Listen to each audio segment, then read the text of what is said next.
Hey everyone, I'm Rachel Castile and welcome to Typology Corner. Today I'm going to do an overview video on objective personality. It's a typology system that was created in an effort to be more true to the scientific method of typing people and less about self-assessments or what you feel like you identify with,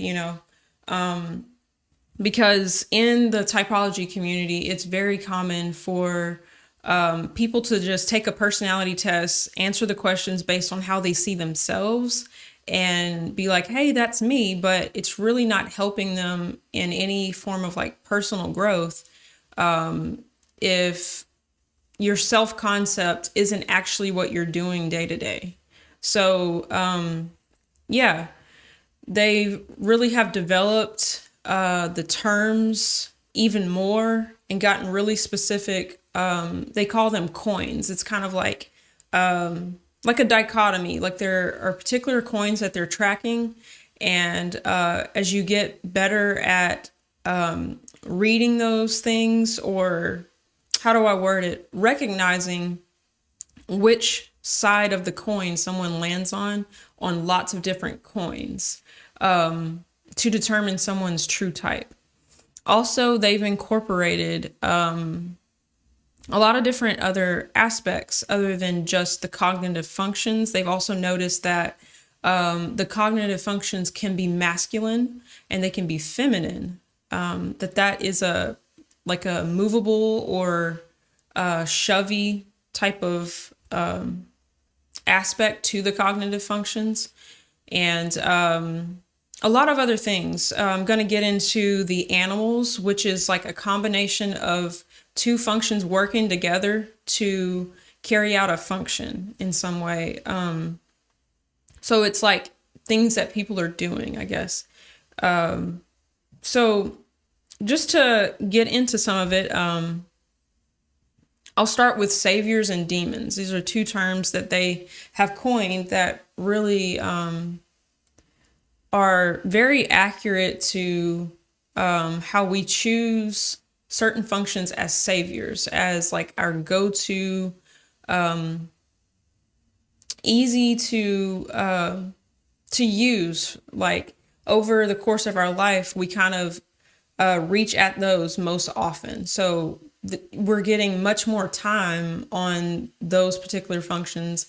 And then the term demons is like the ones that you're avoiding, or they cause fear, or you're not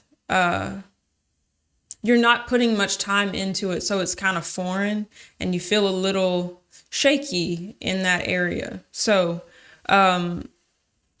they noticed that within each personality type, people are choosing primarily two saviors, which is making the other two be like demons to them in a sense. So like the goal in personality growth is to not just be addicted to using your saviors, which is the state of most people, but to also like incorporate and be more in a healthy place where you're in a growth mindset to use the functions that have been demons for you.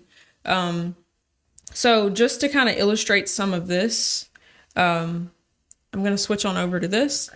So I've taken some notes just to kind of help summarize some of the things that I'm talking about. So yeah, saviors and demons. First point, everyone can do everything. So choosing saviors doesn't mean you can't do your demons. It's just generally not what you're choosing. That's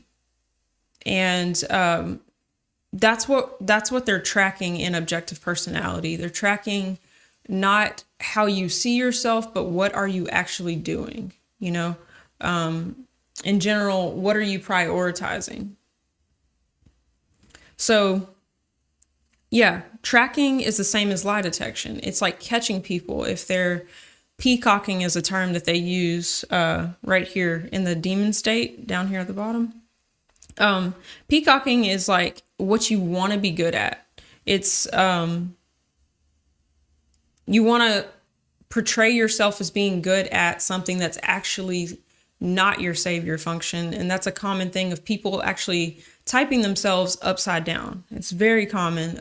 Even in my type journey, I, as an ESTP, I thought I was an INFJ at one point. I think whenever my first experience with MBTI, I tested as an ISFJ. So basically like the total opposite of my actual cognition and what I'm really choosing and the criteria. I'm always like looking at something when I'm approaching a new situation or new information or whatever. Like, what am I doing when making decisions? I'm actually doing the opposite of the way I saw myself starting out. And it's been a long type journey.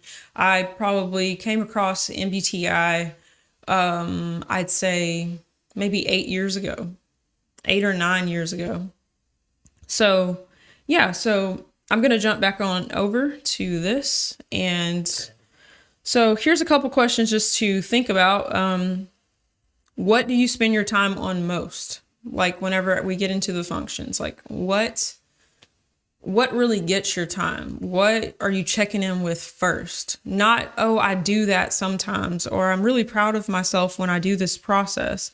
Whenever I recognize the pattern in something, but it's like, are you trusting the pattern most of the time? Or are you more so fixated on the details of something? Which one are you feel responsible for? So to the next question, what do you feel responsible for?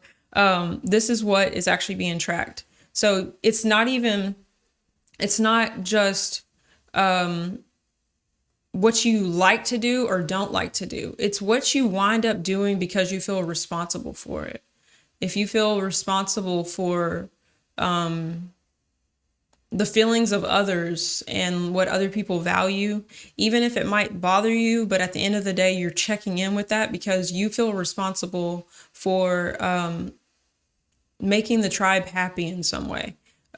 You feel responsible for, like, I can apply these to all the different functions. It's just, if it's in a savior state, you're going to carry the responsibility of that.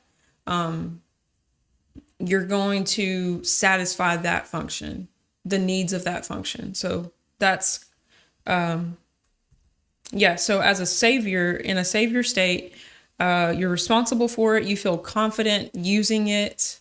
You're like, you can handle this. Things pertaining to that is obvious to you because it's literally active in you all the time. You are choosing, like, you're getting better and better at that skill set. So that's what the savior state's like.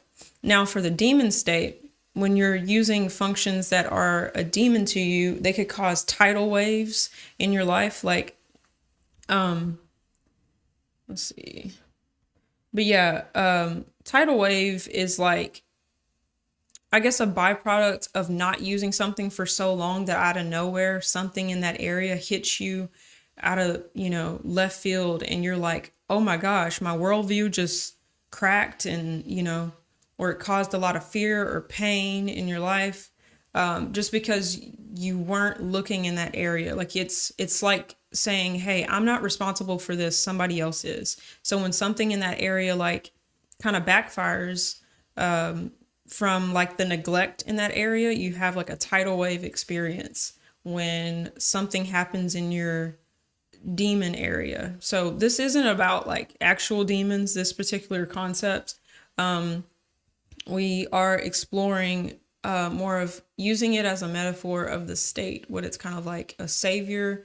You have a tendency to be addicted to using it, addicted to maybe the gratification of like, hey, I checked all my ducks are in a row in this area, because I always make sure that they are, because this is what I feel responsible to govern or watch over, in a sense.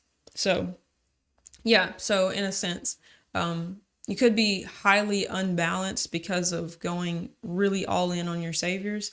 It's not terrible. It is your strength, It's just being aware of not totally neglecting the other areas. It's kind of the point of saviors and demons. So, yeah.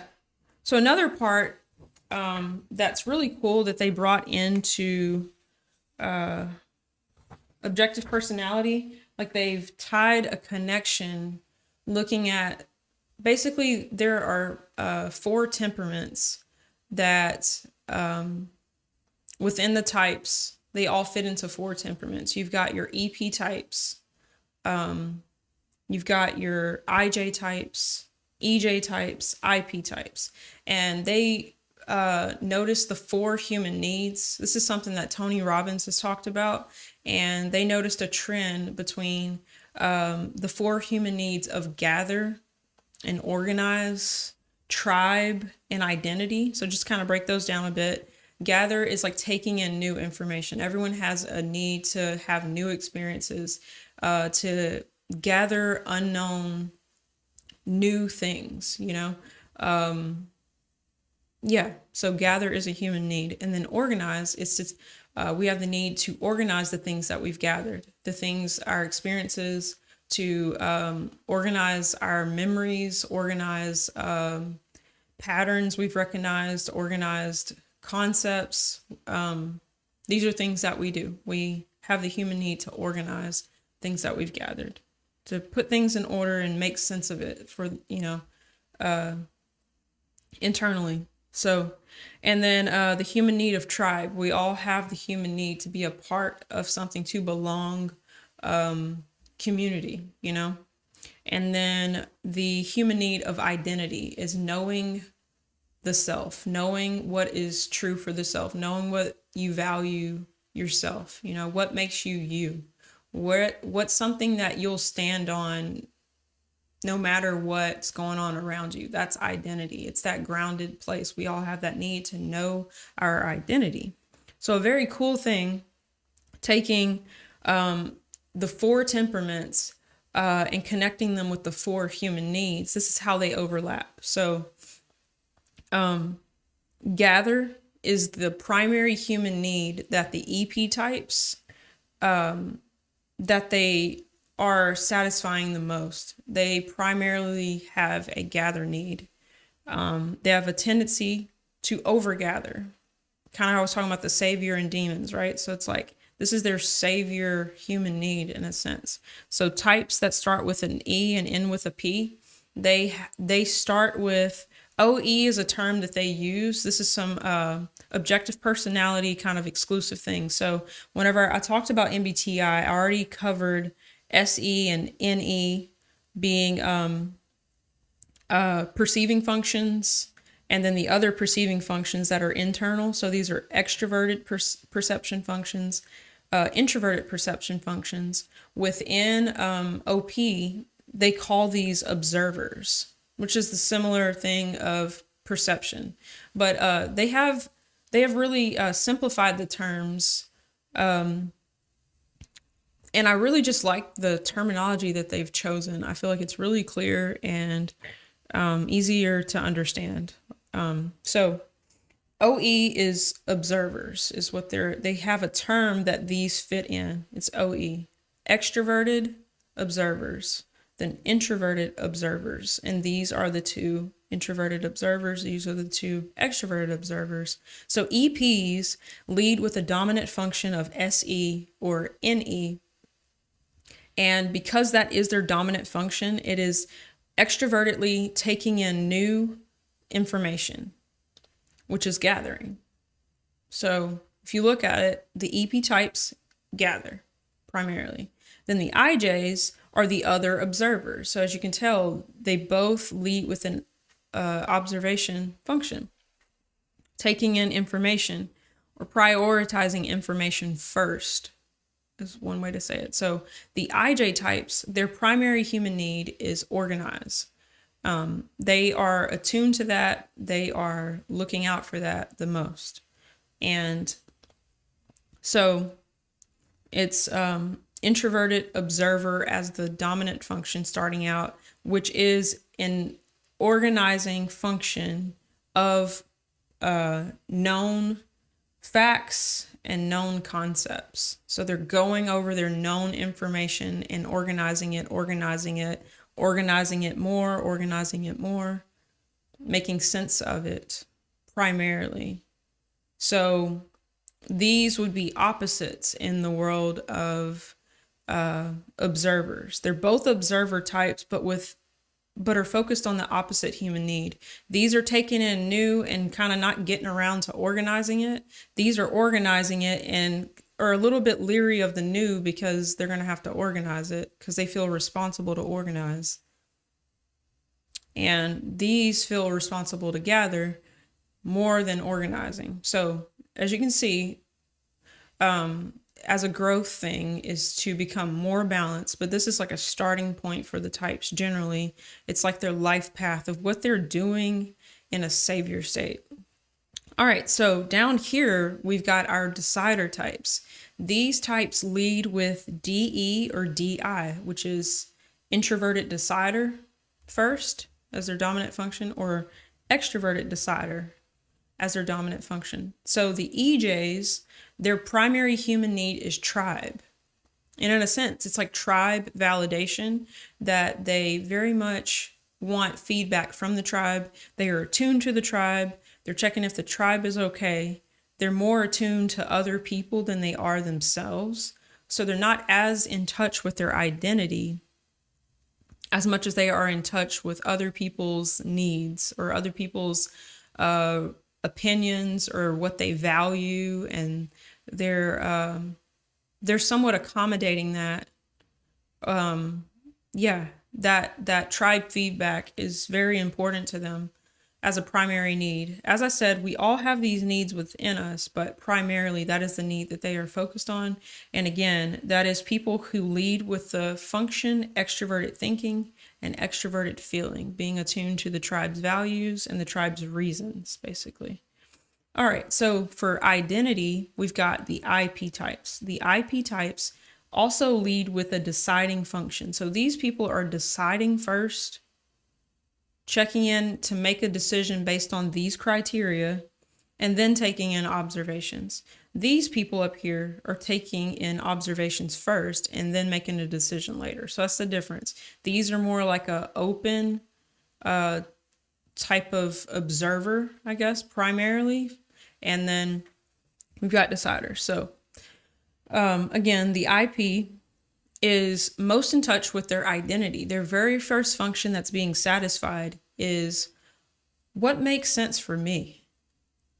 What are my personal reasons? Aside from checking in what other people think, they are checking in with their own identity and getting their identity solidified primarily. What do I value?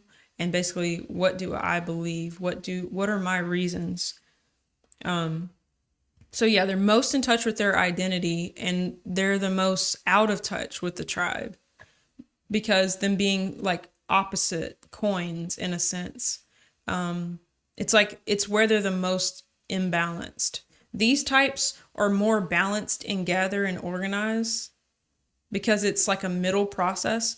But this, for EJs, this is dominant and this is inferior. So they're balanced here. So another thing to kind of explore on this, another term used is that the deciders, which are these two groups, they are considered double observers, meaning in the middle they are balanced on these. So they're not getting caught so much in one-sided views on things. They're gathering in new and they're organizing the old. They see the concepts, they see the incoming things. They're more balanced here. Now for the observers, it's the opposite. They are much more balanced between their own identity and also seeing the tribe as well. Seeing what decisions the tribe has made on a matter and their own personal decision. They can kind of see where they stand. They can kind of see where other people stand. They're not having as many like people freakouts in their life. In comparison, like they feel more balanced on like people things. So another emphasis that like your tribe and identity people are primarily focused on people. And these people up here are more focused on information. So you get that kind of divide, that they're focused on information. The ones that are focused on information actually have the higher chance of having information imbalances, because these are going all the way in on gather and not organizing. These are going all the way on organizing what they already know, and they're not taking in new information as much. These are taken in new. They don't get around to organizing it, so they haven't really made sense of it because they're back off getting more. So it's like ever evolving. I'm an EP, so I highly understand this like experience. So yeah, so these are how do I say this? So for gather and for organize, tribe and identity is in the middle, so they're kind of balanced in them. And then the opposite, their imbalance is the tribe people are very attuned to other people, but kind of don't know what they value themselves. They just know what other people value, but they're kind of out of touch with their own personal identity. These people are the opposite. They've gone all in on their identity. They know who they are. They know what they want. They know what they believe. They just don't know where they fit in the tribe. They kind of will get tidal waves when, I don't know, where the tribe, they get a view of like that they're not who they thought they were in the spectrum of the tribe. But they weren't really checking in with the tribe much. They were just building their own identity tower over here internally, you know? So that is a picture of gather, organize, tribe, identity, the 4 human needs, the 4 temperaments. There's a really cool connection that they made. I like how that's incorporated. It's really practical. So let's see. Next up, I'm going to just break down more of the function terms and just some of the, I love like what, it's Dave and Shan, Dave Powers, they started Objective Personality, and their particular personality types, they're INTJ and ENTJ. And I love how they've like crystallized these definitions down to like really simple things that are very accurate. And so again, talking about objective personality, I personally prefer this over MBTI. Having like discovered this, I see like the basis of where it came from being connected to MBTI, but they've refined it so much that this is kind of the place I see myself camping out a lot more. There's a lot to it, but once you start to really identify these different components, it becomes really, really accurate, and it explains people in such a greater depth because there really is way more than 16 types. Myers-Briggs is tracking 16. Within objective personality, they are tracking lots of different variables that not only are you your primary type, but it expands out into 512 different types based on these different variations as you keep adding these different components. And you'll start to see a true depiction of the real variety of people that are on the earth. So this next one here, I'm just going to kind of let these simple things soak in a bit on defining terms. So in like lettering, I'll actually show this really quick as well. I'm going to show my type because, let's see. All right, real quick, I'm going to take a little pause. So just to show an example of a type, these letters up here, right? We've got E, S, T, P, and I'm going to be just breaking down with those, let's see, what these really,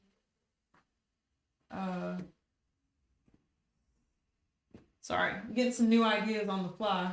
So I'm going back to some old sheets that I've got, but this is an example right here. Let's do this one instead. This one shows all of the types. So here we go. So in essence, just to get a clearer understanding, when you see ISTP, what in the world, what does that mean, right? What is ISFP? What is INFP? What is ENTJ? All these things. So I like within OP how they have kind of simplified definitions here. So again, just to focus on actual functions within this, I mentioned this in my MBTI video. that the I and the P aren't functions. It's that center preference that are the actual functions. Whether you're choosing what type of perception is savior for you, what type of like observer, and then what type of decider are you choosing, right? So we're going to explore what those can look like in an introverted way and an extroverted way. All right, back to the one that we were actually on before. So sensing, that S, it stands for sensing. N stands for intuition. F stands for feeling. T for thinking. Okay, so just to keep these super simple, again, these are the observers and these are the deciders. So sensing is provable facts. It is something that can be observed with the eye, with the ear. I'm like, yes, that is the facts of the situation. As an ESTP, this is my dominant function, is provable facts. I'm highly responsible for the details of the situation. In the moment, whatever's going on, I am collecting new facts about something. So it's provable facts even when it's in a memory state, which is like introverted. So it's like, this is the facts of the situation that happened 20 years ago. I remembered, I'm paying attention to the actual details of the memory. That's what sensing is. So intuition is abstract connections. It is cause and effect. It's concepts. It's things that are interconnected, and recognizing that people who primarily lead or have a savior intuition, they are readily noticing abstract I was mixing the word connections and concepts, but abstract connections primarily over the facts. So the facts may be fuzzy, they weren't focused on it. So if this is a savior, this is what you're more so paying attention to. And then in the realm of deciders, we've got thinking, which is simply put, figuring out the reasons for something. How does this work? Why is it that way? Making sense of something. Does this work? How does this work? Does it work for everyone? Does it work for me? What are my personal reasons for this? Making sense of the reasons. So yeah.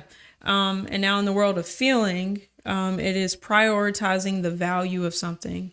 It's whether something really matters. Like, do you value this? Do you hold something as a personal value? Do you realize that something is valuable to other people? Like something like the debate of like what fast food is better. At that point, sometimes you can have like, hey, this actually tastes better. This is, you can get into the reasons, but a lot of times why people like stuff or they like certain brands, it's just because the tribe values it. The tribe likes it, you know, and that's a feeling judgment. It's noticing like what's popular, you know, what people like or what I personally like. It could be not popular to anyone else, but I've got a FI connection to it, or I've got my own TI reasons for why I like this. This makes sense to me, even if it doesn't make sense to other people. I can check in with the tribe and then get feedback, but someone who is primarily like checking in with themselves first, they are aware of their own like identity on something. So back to the definition. So yeah, just kind of your own reasons, and then prioritizing the value of something. Do I value this? Is the decision-making process. If I value it as a feeler, or if I see other people value it, then decision made, done. And I kind of didn't check in for maybe the logic of it, but I valued it. So in other words, one of these is a savior and one's a demon for any given person. So yeah, so from there, let's see. I've got a lot of papers out. So again, I will just re-emphasize this. This is from MBTI. about function axes, just remembering which ones are connected. So if you have SE, you also have NI. They are connected. So if this is the savior, then this one's a demon. That's just how it will be. If this one is a savior for you, if SI is a savior, then NE is a demon. You're choosing one which is causing you not to put as much time into the other. So you're getting really gifted at one. Not that you're unable or not able to recognize the other. It's just not what you're choosing. And back to the term of peacocking, sometimes when this is really your savior, but you wish you were good at that, that's kind of like you can kind of see, like, hey, when you see someone who's good in the thing that you're weak in, you might kind of peacock and try to be like that. Or you want people to perceive you as that. But what you're doing day to day, you're going back to your known information and not gathering in new in this situation, right? And same thing down here. People who have TE also have FI. They're focused on what works for other people and then their personal values. And then this is what works for me and tribe values. They work on an axis, and one is a demon for you and one is a savior type of thing. So yeah, just reiterating that. All right, so next, observers and deciders. This may be a little redundant, but I think this level of like seeing these definitions in a new light can be helpful. So again, I love just the simplicity of how they've broken it down in objective personality. So SE, new facts. NE, new concepts. So this is the gatherers, right? Observers that are primarily gathering, focus on new facts, or they're taking in new concepts. You've got known facts for SI and then known concepts. Then in the world of deciders, again, TE, tribe reasons, FE, tribe values, TI, self reasons, FI, self values. So now another thing that is unique to objective personality is they recognize that it's not that straightforward within a type that the second function is automatically the second savior function for them. So in general, your dominant function is for sure a savior to you. It is why it's dominant. It's what's running like unconsciously, basically. But they noticed it's not automatic that the auxiliary process is what people are actually prioritizing. They realize there's a variety, that some people are jumping their secondary process and are more in a loop of,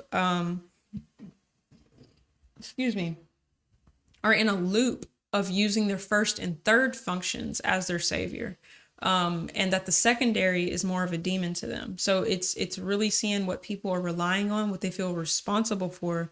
It's not always the classic MBTI standard type, and they coined the term jumper types. And this is an example of what that looks like. So let's see. This is an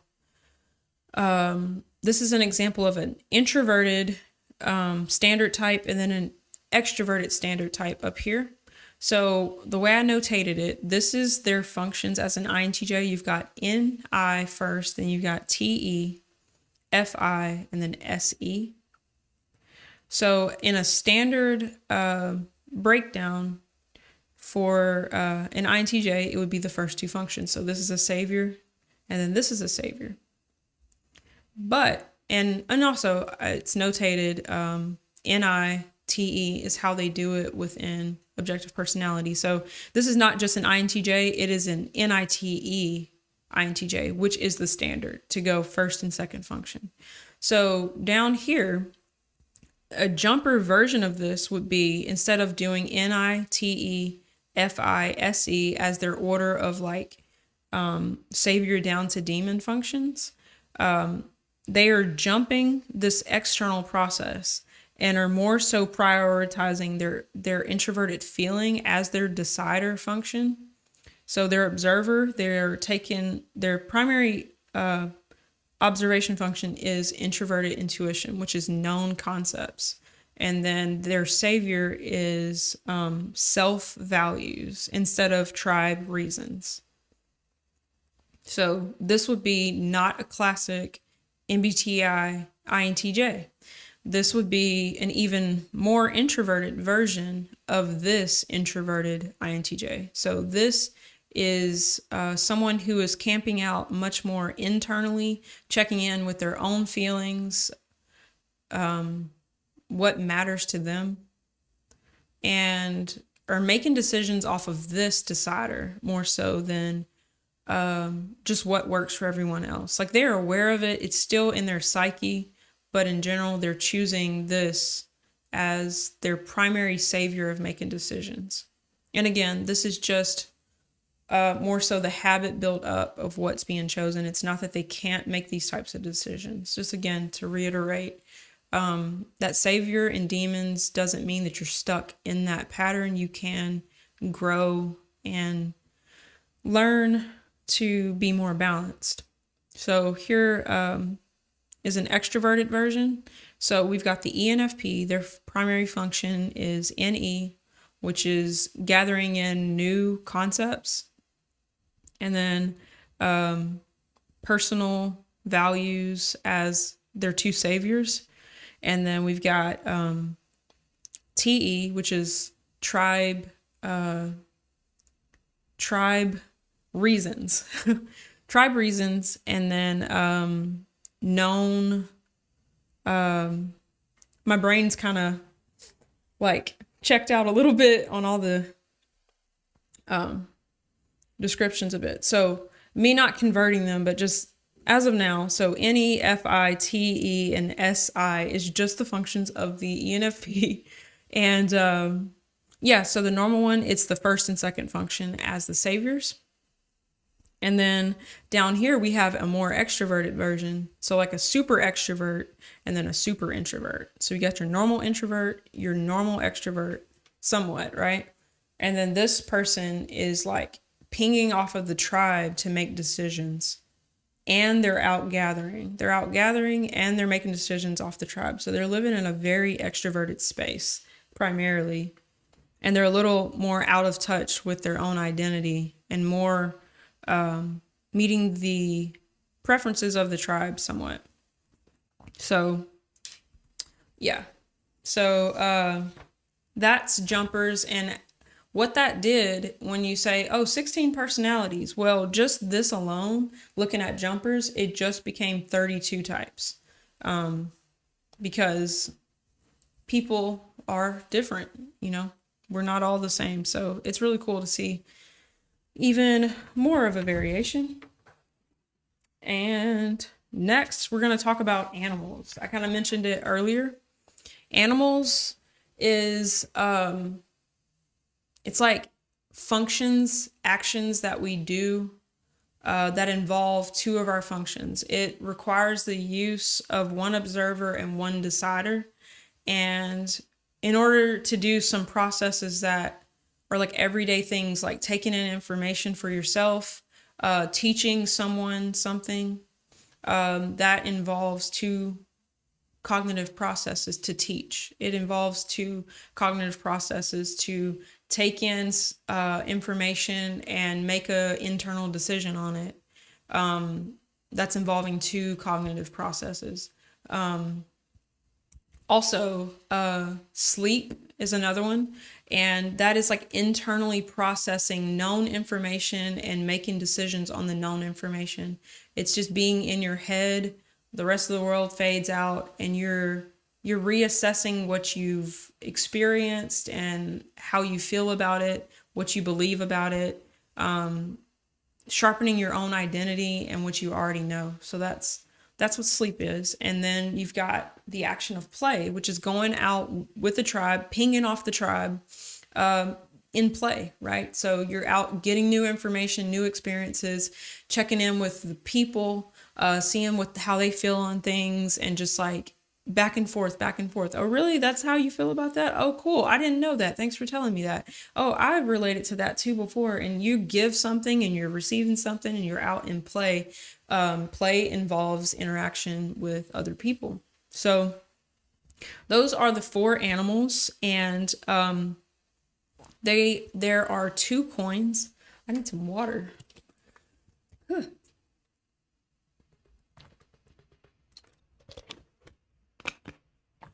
All right. So there are 2 coins. One is an energy coin.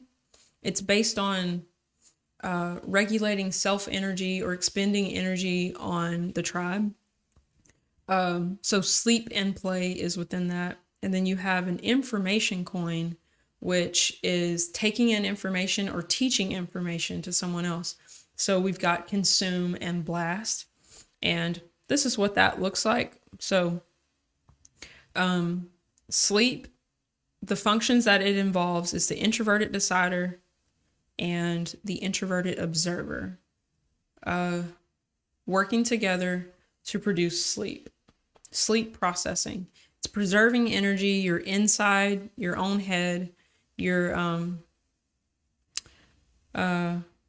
refining the self, your self perspective, your self understanding. So yeah, it's an energy coin that is for the self. And then play is the opposite. Play is out there with the tribe, as I described, and they're related to energy. Using energy with people, preserving energy for the self. So just remember that. Animals is the assessment of 2 coins. Energy related things and information. So down here we've got consume and blast. So consume is for the self. It's like watching a movie, it's reading a book, it's listening to videos, it's not so much talking, it's like absorbing your environment and letting it move you, letting it move your DI. So you're taking in new information for the self. And then blast is teaching, is the best way to say it. It's taking known information and sharing it with the tribe. So your OI, known concepts or known facts, and giving it to the tribe. And based on what functions you have, there's all these different forms. Like there is like NF blast, there's NT blast, there's SF blast, there's ST blast, of all of these, because there's different types have different functions, but they all have these animals. So you can start to see people having different types of sleep. So sleep processing for one person might be really logical and like going over how stuff makes sense based on what their internal functions are. And someone else's sleep could be really emotional and really about like human values and the state of the world. And it's like what their sleep functions are is kind of their inner world is like. And it's really cool. Like when you see all this stuff come together, like you can see just how different people are and how everyone brings such different things to the world, to conversations, to teams, to groups, to families, relationships, based on what type of play they have, whether they're prioritizing play highly or if it's like more of a demon to them. So the same concept applies here, that some of these animals are saviors, ones you do all the time, and others are more so demons that you don't do as often. You might be blast last or consume last or sleep last, meaning you're not doing much internal processing because you're out playing a lot, or you're consuming but not making sense of what you consumed as much, like not organizing it as, that is one of my life problems is consume, and organize is not happening as much. But I am doing a lot more. Just even doing this YouTube channel is this channel is helping me to blast more. I'm lower on blast and lower on sleep. My animal stack is consume, play, blast, sleep. So consume and play come very natural to me. That like In play, I like to primarily consume lots of stuff for the self. Like I'm always listening to stuff. I'm always listening to something new. My tendency is like, oh, I've already seen this movie, so I don't want to see it again. And I realize like I get value out of seeing something again, but my like first instinct is like, oh, I saw that already. Like I want something new, you know? And then play is like learning with the tribe. I generally like love discussion. Like that's my favorite like way to learn aside from self-consumption is like generally if I'm talking to people, I'm liking just like whatever they're throwing at me. I like that sort of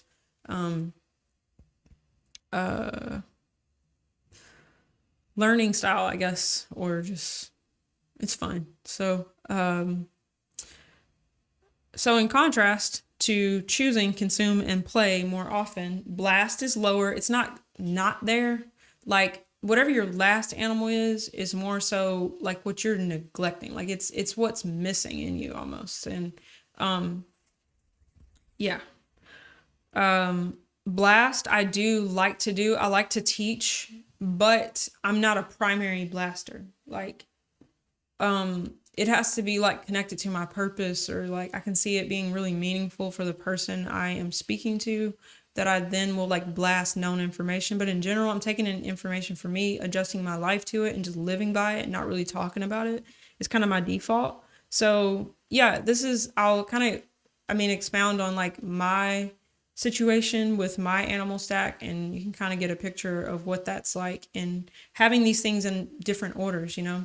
High blasters are people who aren't really consuming much in comparison to like someone who's always taking in information. A consumer thinks, oh, I don't know enough. I don't know enough. I can't get started. I don't know enough. I need to learn more. I need to learn more. I need to learn more. A blaster is jumping out and getting it done without information, learning on the fly. They're out there creating something. They're out there speaking about something that they kind of don't know about, but they're going with it. They picked up information from somebody else who responded and they just took off with that still. Like they're going. High blasters are like producing before getting information, and consumers are getting information and never starting because they are aware of what they still don't know. And I'm highly inclined to do that, like to over gather information before teaching. I'm like, hey, I see all the holes in my logic and what I still don't know. So I need to go fill all those holes in and then I can teach. And even down to my note taking being very detailed because I'm like, hey, I need to map out all the pieces or I'll notice what's missing, you know? So yeah, being a high consumer makes me want to do really good blast, which is a sign of me having low blast. So a growth part would be to just get out and blast what I know as it is, because I probably already know more than most on something because I've been consuming it so much. So that's just an exploration on the information coin, seeing the difference between taking in lots of information versus teaching known information. So yeah, play and sleep, again, they're not information related. It's just that internal, I need downtime or I need tribe time, right? Just liking being in the moment, or probably high play people love the spontaneity of whatever comes of the interaction. High play, love pinging with the tribe. Just think of ping pong, right? Like that's a good way to think of it. And sleep is like, hey, don't throw anything over here. I'm dealing with my own stuff internally. I'm not welcoming much just someone coming up and knocking on my door and, you know, my metaphorical door. That higher sleep people are more internal. So yeah, that is the animals. So, all right, now we got a whole nother part. Let's get into sexual modalities. This is actually one of the most transformative parts of objective personality because it is so real. It is so pivotal, like in people understanding themselves on another level.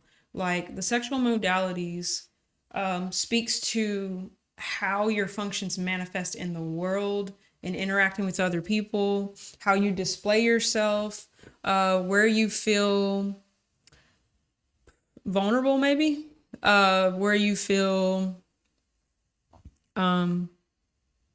passion, where you feel conviction, where you feel what you'll fight on and what you're open to. So within all of the personality types, the 16 that starts out, that then becomes 32 when you've got jumper types, they have variations on whether certain functions are masculine or feminine. And just to break down the concept of masculine and feminine aspects of each person, what does that mean? What does it look like? Does it really have anything to do with male or female? And the answer is no. Women have masculine aspects of themselves and they have feminine aspects of themselves, obviously. Men have feminine aspects of themselves and they have masculine aspects of themselves. So it's not related to gender at all, but it does explain the variety of people you encounter, where you have like a softer guy who kind of presents himself more soft. Like he's not like this alpha wanting to shove people around. It's just not in his nature to do that, but it has no comment on whether he's a guy or a girl, or that's not, that's the beauty of the variety of people. And I think the more we can understand this, the more we're not trying to push people in a box of how men need to show up or how women need to show up. We can realize that there's literally innate things to people based on their sexual modalities of their functions. So masculine in essence is, at this point, it probably is helpful to show the slide. So masculine, just think shovey or solid, that on the functions that are masculine for them, they are willing to push and they're immovable in a sense. They're very solid on those things. Feminine is movable and open. It's the opposite. It's like, hey, I'm open to being moved by what's around me. You can move me on this. I'm not gonna fight you on this. This is where I actually want to be moved, right? I welcome it. I actually like it. I'm wanting to be moved in this area. So when it comes down to like recognizing or defining, say, so I'm an ESTP myself. What makes me what I am in terms of like, am I double masculine? I guess I'm just now introducing this term. So just to show, you could be double masculine, you could be double feminine, you could be masculine feminine, or you could be feminine masculine. So that being said, what it's tracking is your sensing function. No matter if it's extroverted sensing or introverted sensing, it is tracking your sensory function on whether or not it is masculine. It's not paying attention to the intuition. And this will assign your first code. So this is what this looks like briefly. I'm not going into this. I just want you to see that, look, we've got FM, FF, MF, or MM. So every type might be a MM ESTP or a MF ESTP, an FM or a FF ESTP. So within every type, each personality type, like ESTP, INFJ, all those, like that 4-letter code that shows your preferences. You could have a double masculine INFJ. You could have a double feminine INFJ. You could have a feminine masculine INFJ, a masculine feminine INFJ. And it gets its first letter by what the sensing is. So a way to track the sensing is, you can look at this area right here. So solid version of the past. So think of like just being able to really recall dates, really recall time. Like, oh yeah, that was 7 years ago in, 2012 or whatever. That was in May when that happened. No, we did it for 5 days, not 3 days. No, I remember it's like a timeline. So think of it like a solid version of the past. People who have masculine sensory will just really like have a good read of time. And for feminine, it's kind of different. It's more like fuzzy or visual. So they have like a visual memory. They don't remember exactly when it was. It's kind of the timeline kind of fades away, but they're left with like some visuals. It's more, I wouldn't say conceptual, but yeah, like it's in comparison, masculine stands out way more obviously. So if it's not showing up masculine, it's more of a fuzzy memory. So yeah, that is how you notice like what their first letter is. So their sensing function tells you what the first sexual modality code is. The next part, it's based on the extroverted decider. Your extroverted decider is how you're interacting with other people. Like, how do you approach other people? So that's what's being tracked. And it's literally related to like how we learn. Like it's something that they've tracked. Like, they have such a massive database of typing so many people, and like these different things would pop up in the code that they're realizing a new trend. They're like, oh my gosh, we've actually found another coin, and these modalities are connected to how people learn. Kinesthetic, audio, visual, tester are related to these combinations. It just is. So when you're noticing people's recollection of time and dates, that's their sensory, and then how they approach interaction with other people. Are they blunt? Are they pushy? Or are they more movable and more open with people? So, so the extroverted decider, masculine, extroverted decider people, they are just way more direct. They say it like it is. They have a tendency to not like mince their words as much. They're just kind of more punchy with people. Or just, I guess the summary word is they're direct. They're very direct. They communicate to the point somewhat. And then feminine extroverted decider shows up more movable and more enjoying for other people to move them in interaction instead of being the one causing the movement. So whenever you combine these aspects together, this is where you get the different sexual modalities. So you get the conclusion again. So this is saying that their sensory is masculine and their extroverted decider is masculine.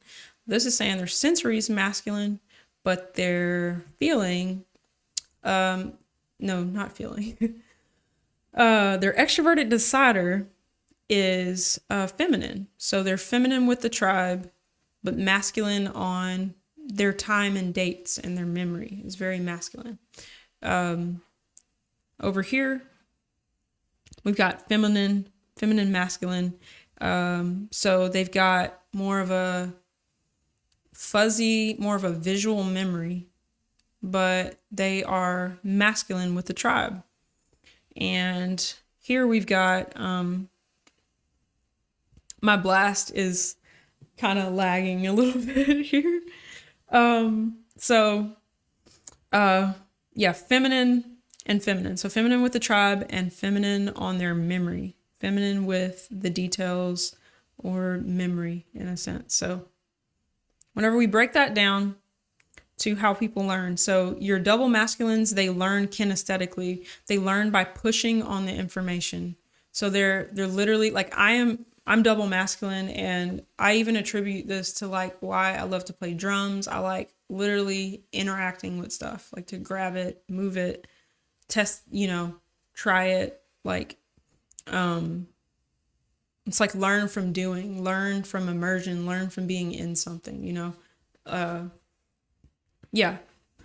And then back to MF, they are audio learners. So they learn from sound and listening to things. And then FM, they are visual learners in general. And FF, they are testers. Testers is a new term that I didn't understand first whenever I came across this.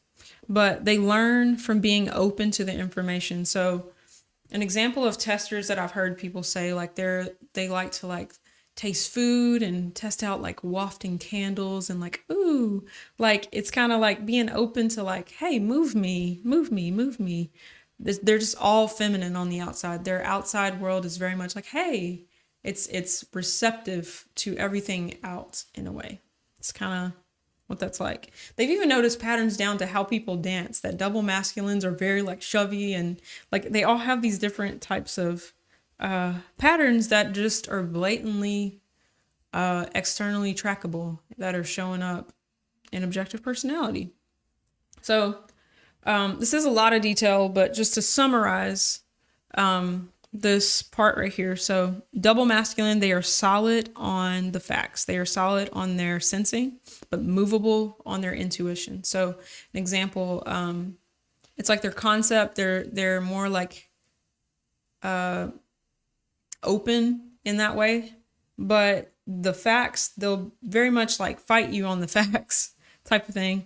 Double masculine is also direct, DE. So they're direct with the tribe. They speak very directly, but they're movable on their identity. So they'll tell the tribe what they need to do, but they're not that hard on themselves. Like they're moving on their own identity. So yeah, if you want, you can take a picture or a screenshot of this. There's a lot of information on here. You can take screenshots, go back in the video and screenshot any of these and just kind of study them, make sense of them, rehear things that I've said in this. Yeah, because it is a lot of information, but this is like an overview video of all of objective personality. And there just simply is a lot more to it than with MBTI. And yeah, so just to finish off, I'm going to show my full type demonstrated. So when you're incorporating the animals, whether or not I'm a jumper type or standard type, what are my sexual modalities? You see all of that come together. You get your full personality code of this particular ESTP that I am. So here we go. My OP type.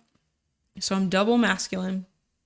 ESTP, meaning I am prioritizing my saviors. Personally, for me, there is a different ESTP who would be a jumper, who even though it says ST as like the preferred things, they're jumping the TI and are prioritizing the FE. So, but I'm an ESTP core type, and I am the standard type. So I'm SETI. See, my first two functions like normal, like your standard type. Not jumping, SETI, and then this is my animal stack. I am consume first, then play, blast, and then sleep. So just articulating this again, just incorporate all of this together.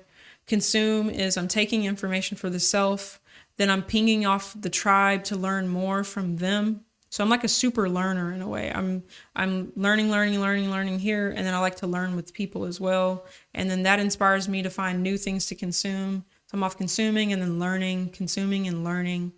So I'm more likely to talk to people to like learn from them or get inspired from them, or just getting to externalize my thoughts with them so they can like give me feedback within it. So that's like very much a tribe related function here.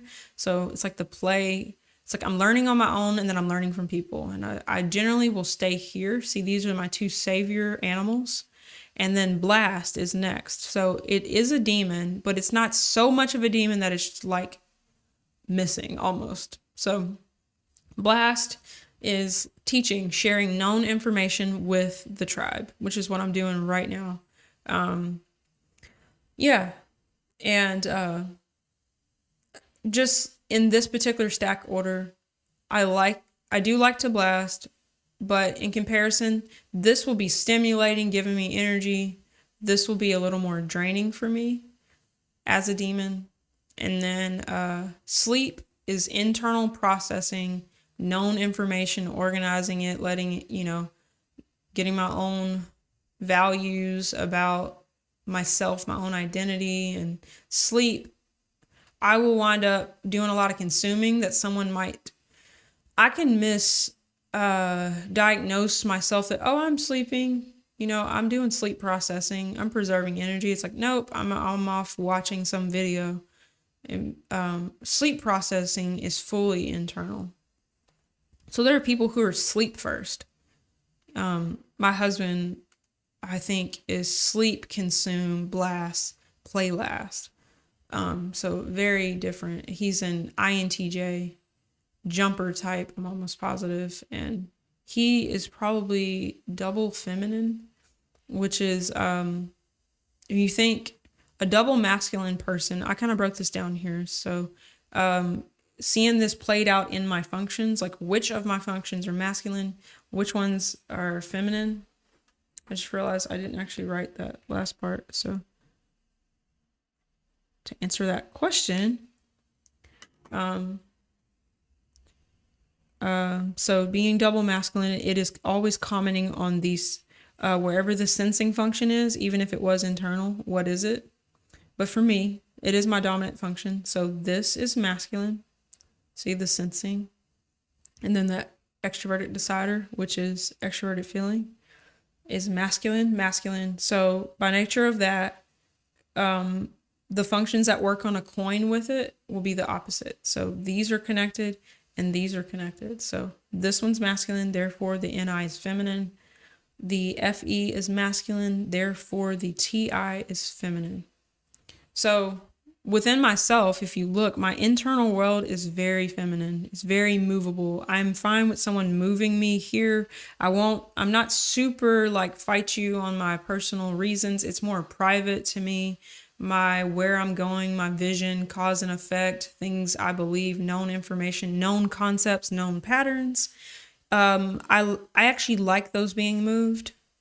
So I'm very movable on, my identity and my perceptions, internal known conclusions on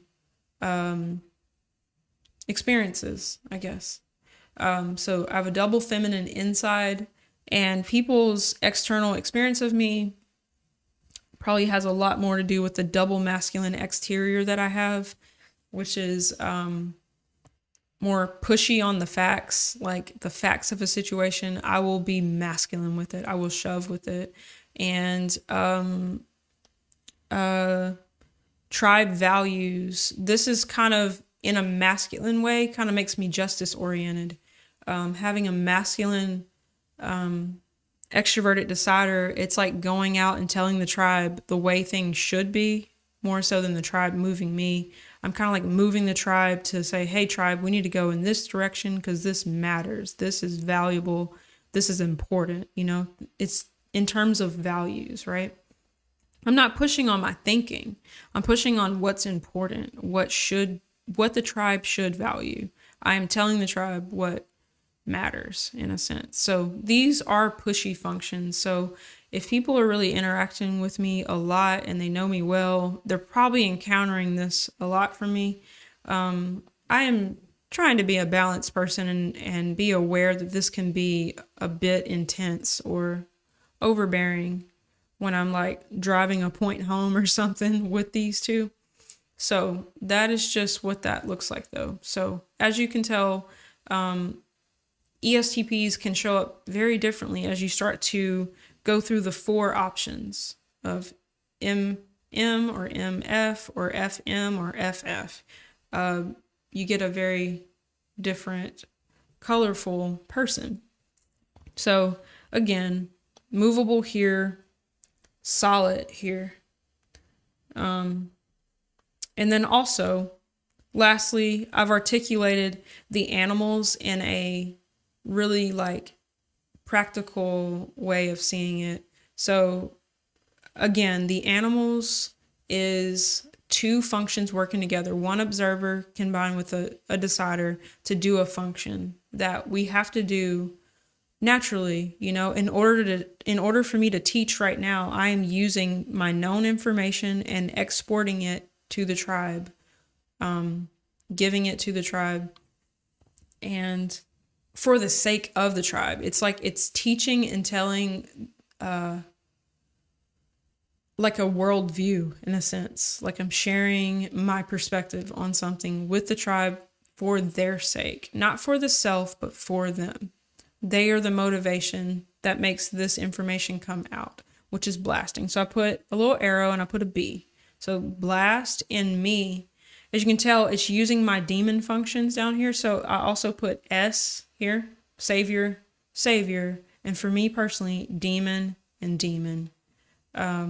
So in order to blast, I'm going into my daemon functions, the known information. So I have a higher tendency here to gather in new and not organize. But in order to teach, I realize what I didn't organize from all that I gathered. And I got to go back and fill in all the gaps, get my NI really together, and then share it. And then, I have, just to kind of add this, it's, I guess, as a last summary. I know this video is getting long, but it's just certain things to think about. So I will list what type of consume I have,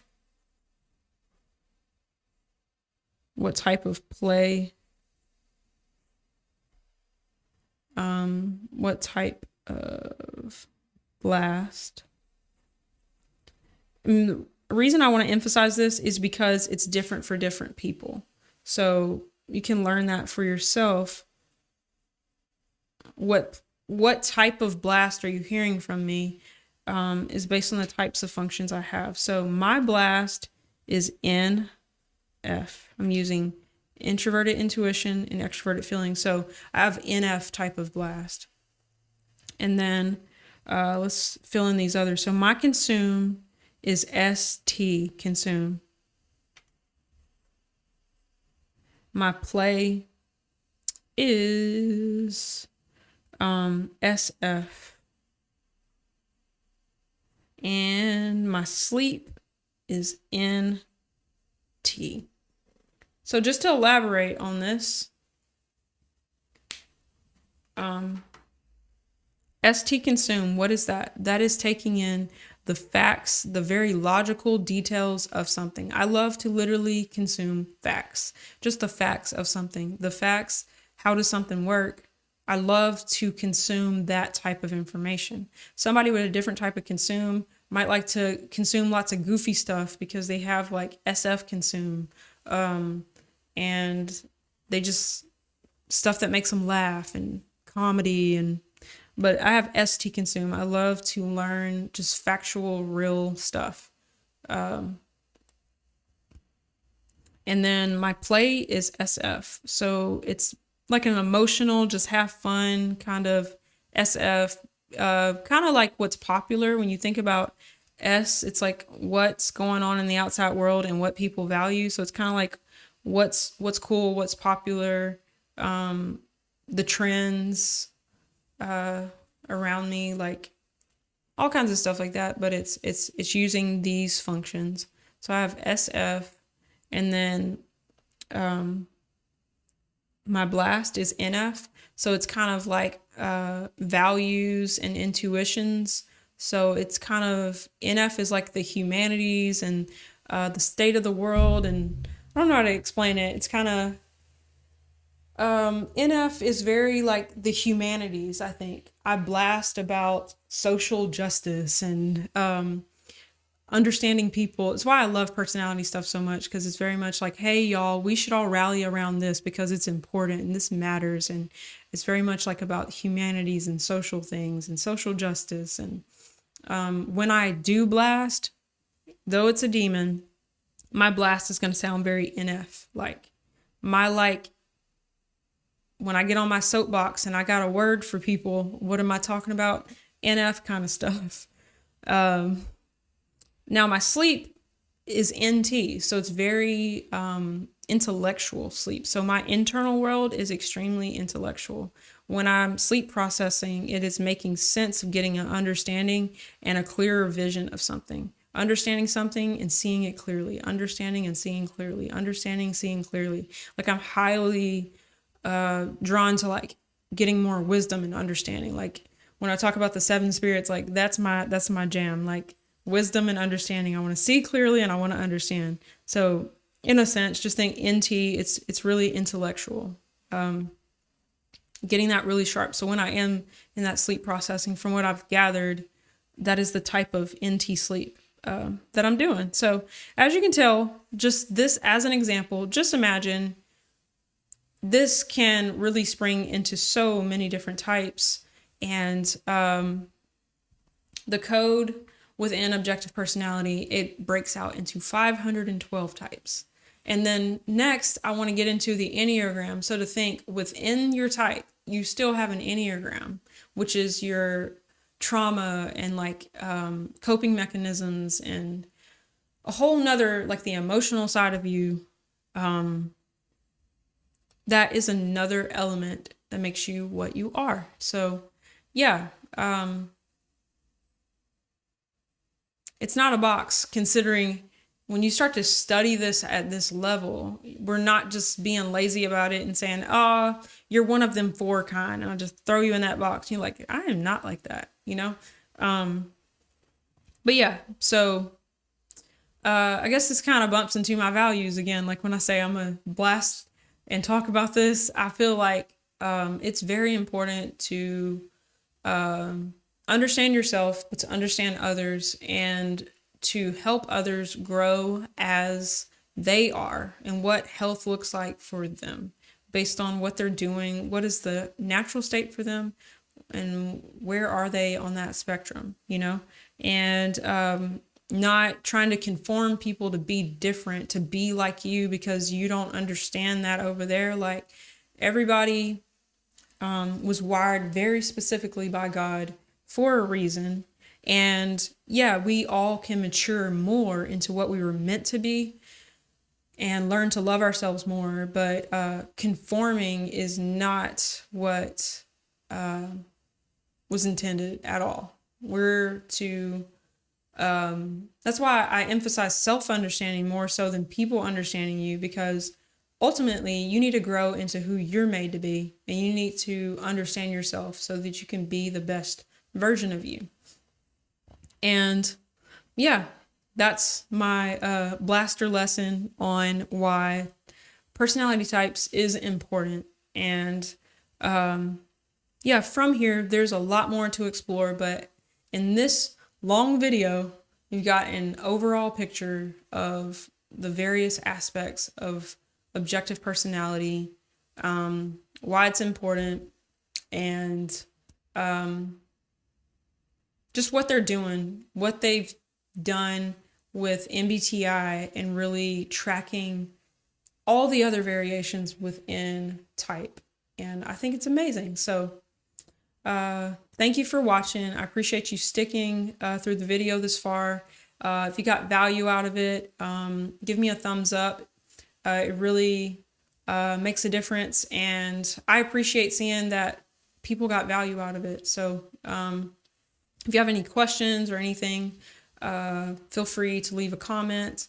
And yeah, stay tuned for more. I'm enjoying doing this, and I want to continue to learn how to add value to your life with personality knowledge. And yeah, so have a blessed one. Again, I appreciate you watching the video, and till next time.